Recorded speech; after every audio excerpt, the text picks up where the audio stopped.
अब एक समस्या ये आती है कि सर सीजीएसटी और एसजीएसटी तो हम समझ गए, अब हम परचेज कर रहे हैं तो भी सीजीएसटी है, सेल कर रहे हैं तो भी सीजीएसटी एसजीएसटी है, जब बल्कि नेचर तो इसका बदल रहा है। यस, नेचर बदल रहा है।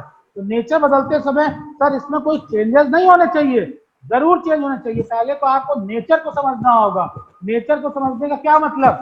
नेचर का समझने का मतलब है कि हम इस जगह क्या करते हैं, दो काम करते हैं, हम परचेज करते हैं, सेल करते हैं। तो सीजीएसटी और एसजीएसटी भी तो फिर परचेज और सेल करते समय सब बदलना चाहिए। तो ये हमारे पास परचेज है, ये हमारे पास क्या है, सेल है।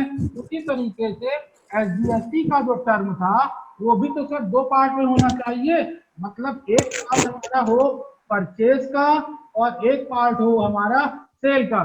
सर ये अलग अलग हम क्यों कर रहे हैं? बेटा हम इसलिए कर रहे हैं, अक्सर मैं एक स्टोरी सब बच्चों को सुनाता हूँ। एक माँ बाप की दो औलाद है और उन दोनों का ही नाम क्या, उन दोनों का नाम है सीता। अब माँ बाप की अगर दो औलादें, दोनों का नाम अगर सीता है और मदर फादर अगर कॉल करे सीता कम हियर, तो बेटा कौन आएगा? दोनों आ जाएंगे। दोनों आ जाएंगे, क्योंकि यहाँ पर कंफ्यूजन रहेगा कि किसको बुलाया है। और अगर इसी जगह हम नेम चेंज करके कर दें सीता 1 सीता 2 या कर दें सीता और गीता, तो अगर हम बोले सीता कम हियर तो क्लियर रहेगा कि हम 1 वाले को बुला रहे हैं, सीता 1 को, और जब गीता की बात है तो हम दूसरे वाले को बुला रहे हैं, कोई कंफ्यूजन नहीं रहेगा। इसी वजह से यहाँ पर अब जरूरी हो जाता है कि आप सीजीएसटी और एसजीएसटी को समझे कि परचेज के समय में हम उसको क्या बोलेंगे और सेल के समय में हम उसको क्या बोलेंगे, ताकि क्लियर रहे कौन किससे रिलेटेड है।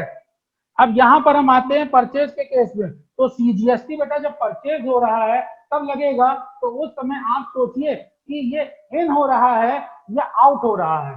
गुड्स हमारे पास क्या होगा, इन ही तो होगा। तो जब इन होगा परचेज करते समय तो बस नेचर ध्यान रखिए, this is in and this is your what, out. फिर क्या होगा, ये होगा इन, ये क्या होगा, गुड्स का नेचर आउट। क्या इतना समझ में आता, in out in out? Yes sir. तो इस जगह के लिए जब हम वर्ड यूज करेंगे तो इसको हम बोलेंगे इनपुट, सीजीएसटी। और जब हम इस जगह के लिए यूज करेंगे तो हम बोलेंगे output, CGST. Clear? Yes sir. जब हम परचेज में आएंगे इन करते समय तो हम बोलेंगे क्या, इनपुट, एसजीएसटी। यहां पर आएंगे तो क्या बोलेंगे, आउटपुट, एसजीएसटी। तो इसका मतलब है मैंने आपको डिवीजन सिखाया, परचेज के टाइम पर जब एसजीएसटी हो, सीजीएसटी हो, आईजीएसटी हो, तो बस एक काम आपको करना है कि परचेज के केस में क्या वर्ड आपको लगा देना है, इनपुट। और जब आप सेल करेंगे तो क्या वर्ड लगा देना है, आउटपुट। आउटपुट। ताकि अब ये क्लियर हो गया कि ये सीजीएसटी परचेज से रिलेटेड था, ये सीजीएसटी जो है सेल से रिलेटेड था। मैं समझता हूं कि यहाँ पर इसका पॉइंट अब आपको क्लियर हो गया हो, कोई डाउट नहीं? No sir. तो अब Yes, इसी जगह पर हम इसी को थोड़ा सा प्रैक्टिस करके देखते हैं कि किस पे हम क्या नाम दें। तो यहाँ पर देखिए, इस समय हम परचेज कर रहे थे, तो बेटा जब हम परचेज कर रहे थे तो परचेज करते समय ये आईजीएसटी को मैं बोल सकता हूँ इनपुट आईजीएसटी। यहाँ Yes, पर हम sir. परचेज कर रहे थे तो फिर परचेज करते समय चाहे सीजीएसटी हो चाहे आईजीएसटी हो, इसको मैं बोल सकता हूँ input CGST, input IG, input HGST. Yes और नो? Yes sir. बाकी लोगों को समझ में आ रहा है ना मैं क्या बोल रहा हूँ? Yes sir. ओके, अब हम बेटा सेल करने जाते हैं। तो सेल करते समय देखो इस जगह पे सीजीएसटी एसजीएसटी यूज हो रहा है, तो क्या सिंपल सीजीएसटी एसजीएसटी कहना हमारे लिए ज्यादा अच्छा होगा, या मैं आपसे कहूं कि ये हमारे लिए है आउटपुट सीजीएसटी एसजीएसटी? ये कहना ज्यादा आपको इजी पड़ेगा, समझ में सर आएगा? आउटपुट ज्यादा इजी पड़ेगा। आउटपुट रहेगा, एकदम क्लियर है, डिफरेंस कर दिया। ठीक उसी तरीके से ये भी हमारे लिए टर्म हो गया आउटपुट आईजीएसटी। अदिति क्लास में है कि नहीं? Yes sir. कल कास्केडिंग इफेक्ट की बात हो रही थी कि उसको आज मुझे बताना था कैसे खत्म करना है। तो देखिए कास्केडिंग इफेक्ट में टेक्स्ट के ऊपर टेक्स्ट की बात थी।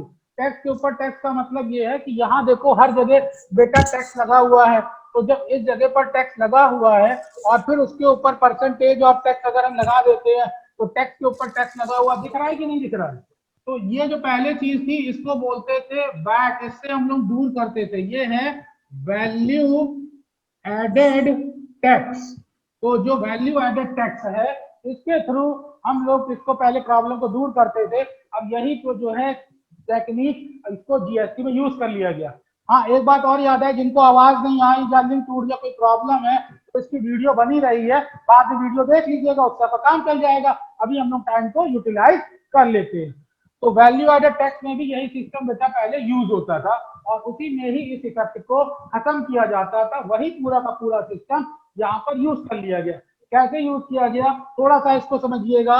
आपको जो टैक्स है जीएसटी का, इसको सीधे सीधे दो पार्ट में समझना होता है। दो पार्ट में, आप क्योंकि सब कॉमर्स के स्टूडेंट हैं तो आप जानते हैं कि आपके लिए लायबिलिटीज एक टर्म होता है और एक टर्म एसेट्स होता है।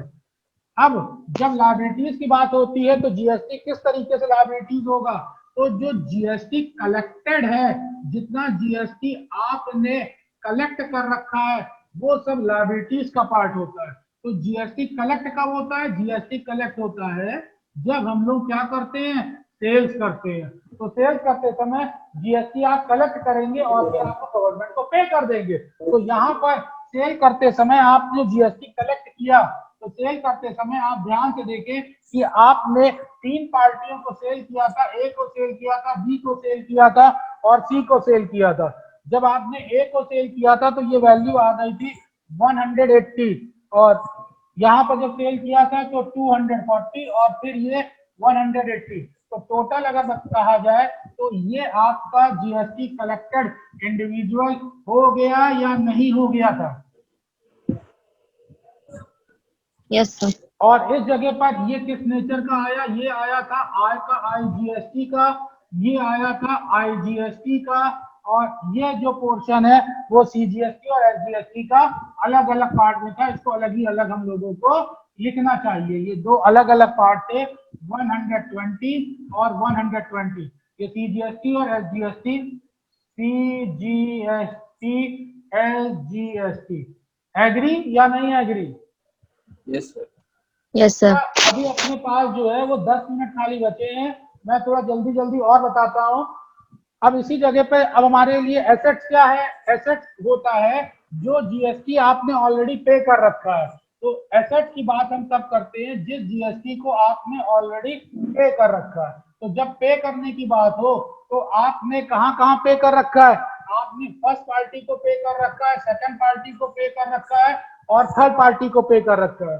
फर्स्ट पार्टी को पे किया था 120 का, सेकंड पार्टी में दोनों चीजें थी 60 और 60 रुपीज का पे किया था, थर्ड पार्टी में 120 का पे किया था। जो फर्स्ट पार्टी को पे किया था वो आईजीएसटी था, इसको भी जो पे किया था वो आईजीएसटी था और यहाँ पर जो पे किया था वो सीजीएसटी और एसजीएसटी।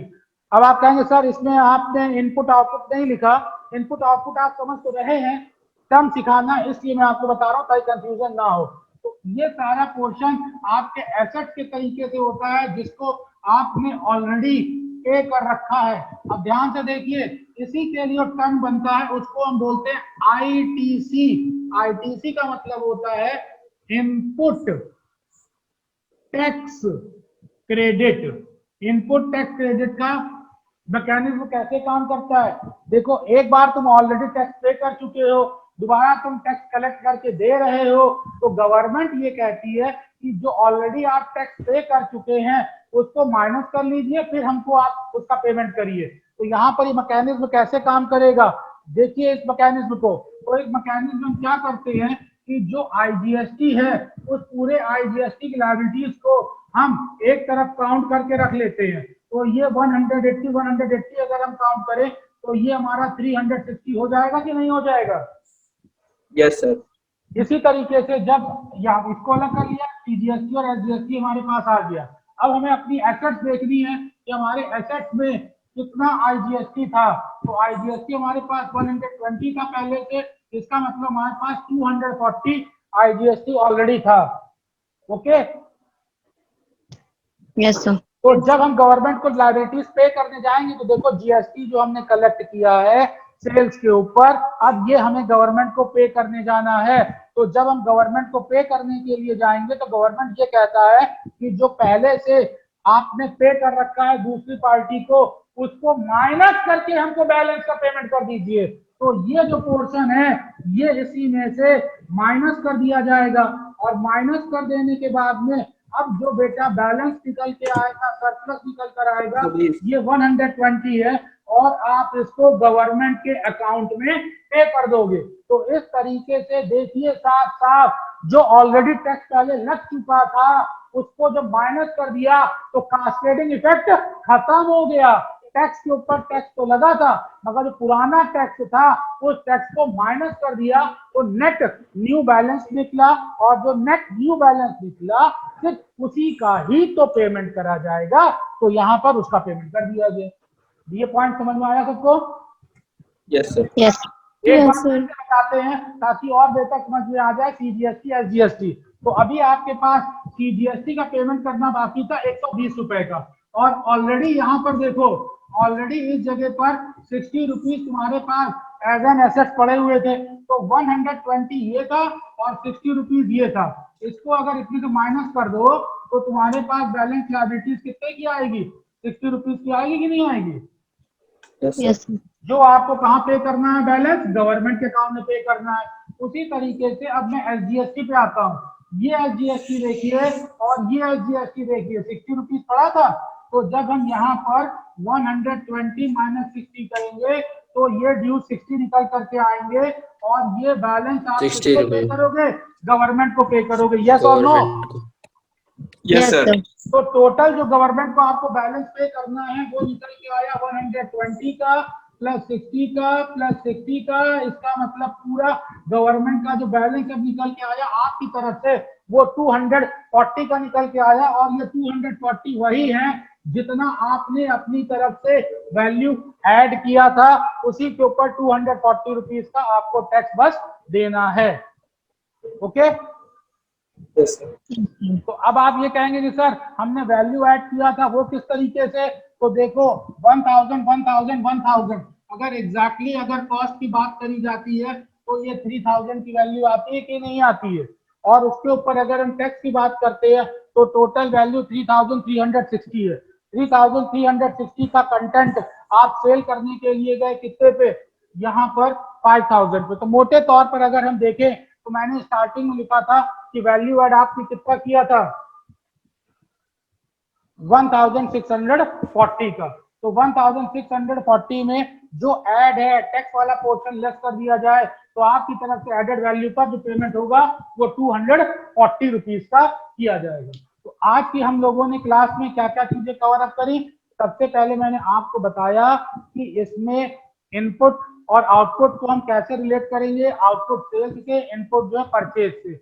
जब हम परचेज करते हैं या सेल करते हैं तो पार्टियां अगर हमारे पास सेम स्टेट की होती हैं तो उस जगह पर हम पूरे टैक्स को 2 पार्ट्स में डिवाइड कर देते हैं, मतलब सीजीएसटी और एसजीएसटी में 50-50। बल्कि अगर हम बाहर से परचेज करते हैं, इंटर स्टेट होता है, यूनियन टेरिटरी के साथ भी अगर टर्म यूज किया जाता है तो आईजीएसटी टर्मिनोलॉजी को आईजीएसटी, तो आपने आईजीएसटी टर्म को भी आज बेहतर ढंग से समझ लिया। आफ्टर देन जब इसको पे करने जाते हैं तो कलेक्ट करते हैं तो हमें क्या मिलता है? आईटीसी। ये हो गया आईटीएससी जो कि ऑलरेडी जो हमने पे कर रखा है। तो ध्यान से देखिए, जो टैक्स हमने ऑलरेडी पे कर रखा है उसको हम लोग किस टर्म में रखेंगे? उसको हम एसेट्स के नेचर में रखेंगे कि जब हमें लायबिलिटीज का पेमेंट करना है तो हम इसका यूज करें और डिफरेंस का हम पेमेंट करें। इस डिफरेंस के पेमेंट होने की वजह से जो ऑलरेडी टैक्स पे टैक्स लगा हुआ है उसका इफेक्ट नील हो जाता है।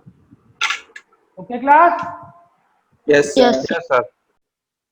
तो स्टूडेंट्स, फर्स्ट कंटेंट कई बार पढ़ाया है मैंने आपको, one nation one tax. One nation one tax को लेकर के दिक्कत है तो आज हम लोग डेफिनेशन और कंटेंट को कवर अप करते हैं। जैसा कि आपको यहाँ पे दिखाई दे रहा है वन नेशन वन टैक्स, किस वजह से हम लोग वन नेशन वन टैक्स लेते हैं इसको समझाने के लिए आप देखें कि मैंने जो नोट्स उठाया है वो Institute of Cost Accountant of India का उठाया है। यहाँ पर इन्होंने डायरेक्ट बताया GST will extend to whole India including state of Jammu and Kashmir. On 7 July 2017, the J&K Goods and Service Tax Bill 2017 was passed by the legislation empowering the state to levy state GST on intra-state supply with the effect from 8 July. यहाँ पर अगर आप इसको read करेंगे तो इस जगह से आपको पता चलता है क्यों इंडिया के लिए one tax one nation term को यूज किया गया। वजह है कि अब जीएसटी जम्मू एंड कश्मीर पे भी यूज किया जाएगा और उसको भी इसके दायरे में रखा गया है। तो जब भी अगर आपका क्वेश्चन आ जाए वन नेशन वन टैक्स के लिए तो इतनी डेट्स और इतना पॉइंट आप लिख देंगे, आपका काम चल जाएगा।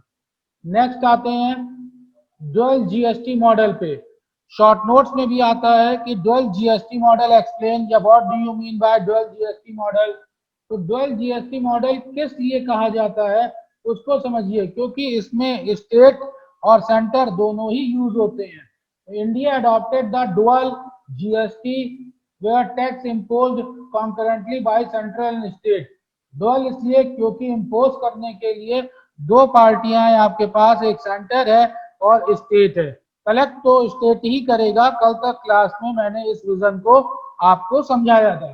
तो डुअल जीएसटी मॉडल के लिए जो स्पेशल टर्म है उनको ध्यान देना होता है। एसजीएसटी, मैं समझता हूं कि कल मैंने क्लास में एसजीएसटी, सीजीएसटी और आईजीएसटी टोटल टर्म आप लोगों को समझा दिए थे। इसको लेके किसी स्टूडेंट को कोई डाउट? जिन लोगों ने एसजीएसटी, सीजीएसटी, आईजीएसटी के टर्म को नहीं पढ़ा है या फिर किसी तरीके का उनको कोई डाउट रह जाता है तो प्रीवियस वीडियो लेक्चर मैंने इसी के ऊपर ही आपको दिया है, एक बार उसको जरूर देख लीजिए तो प्रॉपर आपके कंटेंट यहाँ से क्लियर हो जाएंगे कि क्यों और क्या चीज इसमें डिसाइड होती है। आगे बढ़ते हैं। Central goods and services tax 2017, इसको शॉर्ट में बोलते हैं सीजीएसटी। यहाँ पर सीजीएसटी का मतलब है कि यूज जो कर रहे हैं कौन चार्ज करेगा उसकी बात हो रही है। तो CGST levied and collected by central government, it is revenue.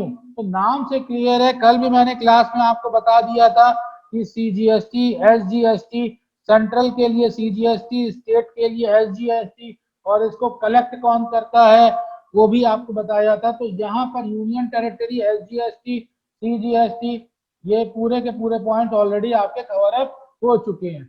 Important जो नोट है उसको थोड़ा ध्यान से देख लीजिए। इसकी बात कर रहा हूं मैं नोट की। India is a union of state. The territory of India comprises of the territories of state and the union territory. मतलब इसमें यूनियन जो टेरिटरी है हम उनको भी ऐड करते हैं, जैसे पुडुचेरी है। इसी तरीके से हम स्टेट को भी कवर अप करते हैं जो कि 28 स्टेट्स हैं। अभी देखिए 29 गिवन है। जम्मू एंड कश्मीर की बात लोकेशन थोड़ी बदली इसलिए मैंने 28 आपको बोला। इन सबको ऐड करके वन नेशन वन टैक्स की बात होती है, ये भी हम लोग कवर अप कर चुके हैं। Then GST in union territory without legislation. Union territory कहाँ पर है जिस जगह विदाउट लेजिस्लेशन हम यूज करते हैं? एक चंडीगढ़, लक्षद्वीप, दमन and Diu, Dadar and Nagar Haveli, Andaman and Nicobar, इतने जगह के लिए हमें यूज करना होता है term. After then IGST. IGST का ये एक चार्ट है, कल मैंने आपको बोर्ड पर आईजीएसटी भी बताया था। तो हम लोग IGST, CGST, SGST cover up कर चुके हैं। आप लोगों का मैं अनुभव तिवारी बहुत बहुत शुक्रिया करता हूँ। नमस्कार, जय हिंद, जय Bharat. Thank you, sir. Thank you, sir.